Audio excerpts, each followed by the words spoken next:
Hi, this is Aaron with Zollotech. Today we have a comparison between the MacBook and the iPad. I figured we'd give you a real-world comparison and what you can do and size and that sort of thing. So here's the iPad, obviously, and this is a 13-inch MacBook, or what the new MacBook Pro looks like. They changed the name and added a couple features, that sort of thing. So basically your 13-inch MacBook. So here's the iPad, and here's the MacBook Pro, 13-inch. So as you can see, here's your CD drive or DVD drive slot, and I guess to hold this in the same sort of orientation would be more like this, your volume switch, your rotation hold. But here's just to give you an idea of size. We have the MacBook. You can see there's probably a couple inches here, and there's a good amount of inches. Let me set this down. I don't want to rub these together too much. Let's take a look. So you can see the MacBooks or the iPads all the way to the bottom, and there's the top and the side. In the thickness comparison, you can see MacBook versus iPad. iPad's obviously quite thin. It's about a ½ an inch. So screen-wise, if we open the MacBook up, you're talking about the iPad's a little bit thicker than the actual screen on the MacBook. So let's bring this a little bit closer. So here we have, obviously, on the MacBook, we have a keyboard. And on the other side, we have our trackpad, but on the other side we have all our different ports. The iPad does not have any ports other than the standard dock connector that you use to sync things through. You do have a headphone jack out on the top, and that little hole here, the pinhole, is a microphone. You have the hold or sleep-wake button, your volume rocker, and your rotational hold. That's it. On the bottom, you've got your dock connector and the speaker. So on this, obviously, you've got a lot more ports. You have some USB. We've just got the MacBook upside down power, Ethernet, USB, mini display port, microphone in and out, and an IR port, and your battery indicator. So obviously, you're going to get a lot more with your MacBook as far as I/O and input-output stuff. As far as battery life, though, this is the old one. You get about 4 hours. I generally get about 3 running everything. This, easily 10, a little bit more or less, depending on what you're doing. If you're using a lot of Wi-Fi, you're going to get a little bit different. They both have Wi-Fi, B, G, and N, both of them. And obviously you have your DVD drive, like I said before, where you can watch movies through that. You don't need that with this once you sync through it. So, as far as input, let's go ahead and open this. And obviously you're going to have a trackpad. And, sorry, this keeps moving a little bit. You're going to have a trackpad, and you're going to have your keyboard, and then your screen, of course, your 13-inch screen. So, just to compare keyboard sizes, let's go ahead and open this. I guess we'll go ahead and open Pages and give you the keyboard here. It's going to take a second to open. This is just a thank you card app. There we go. So there's our keyboard. So let's compare that.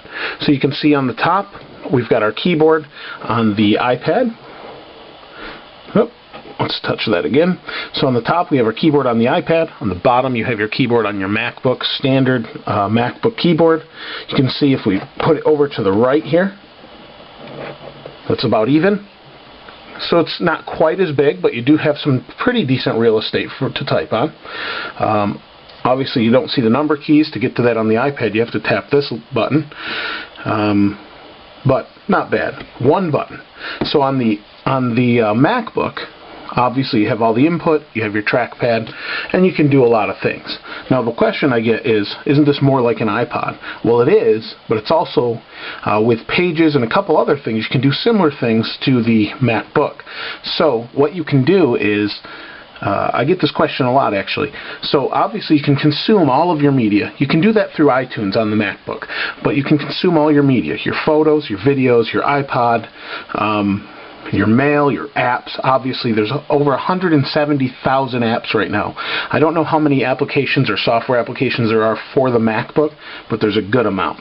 Don't know if it's actually 170,000. It probably is at some point, but a lot of those are not as easy to use. obviously some limitations with the iPad. So first let's cover Safari. Safari on the MacBook, you're going to get Flash, full support of the internet stuff. Here you're not going to get Flash. So you're going to have to rely on H.264, HTML5 stuff, or anything encoded in HTML5. I didn't mean H.264 necessarily. But so for everything like your normal web pages, it's going to work. When you go to YouTube, you're going to have to use the YouTube specific app on here. It will play in the browser through its own little connection to the app. On the MacBook, obviously, you can use any browser you want. On the iPad, you cannot.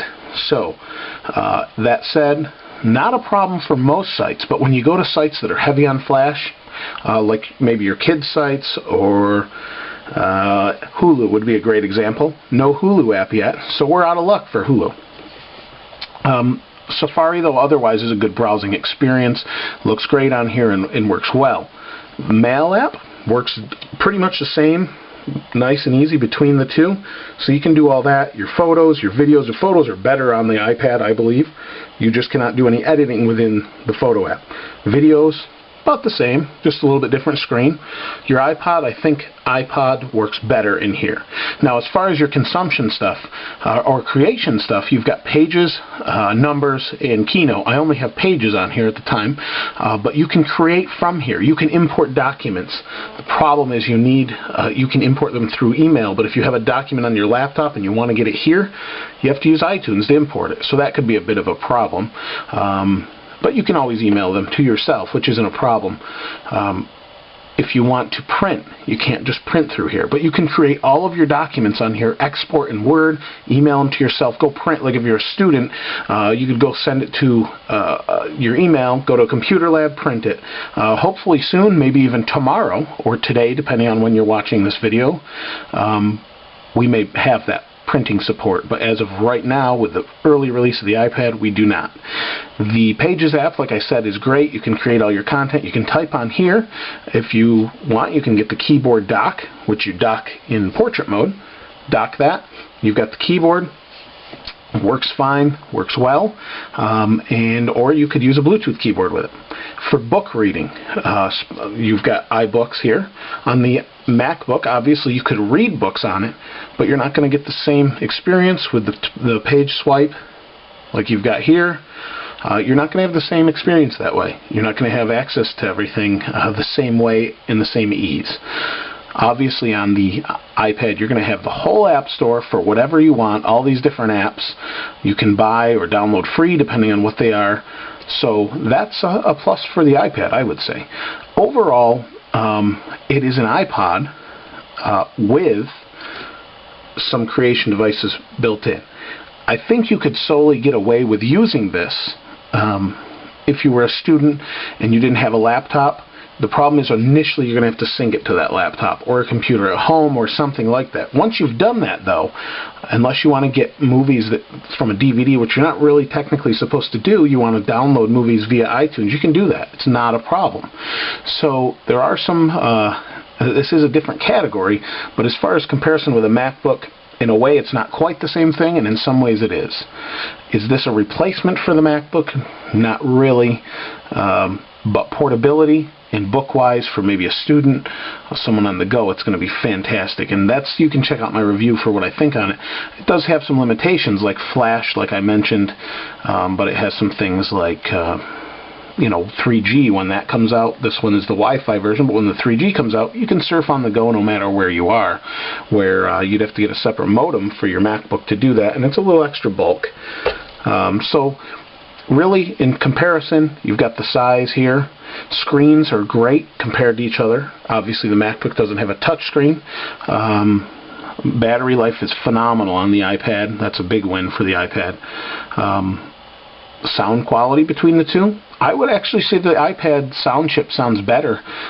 Even my iPhone, I'd say, sounds better than the MacBook, and I'm not sure why that is, but that's my personal experience, whatever audio card they're using between the two.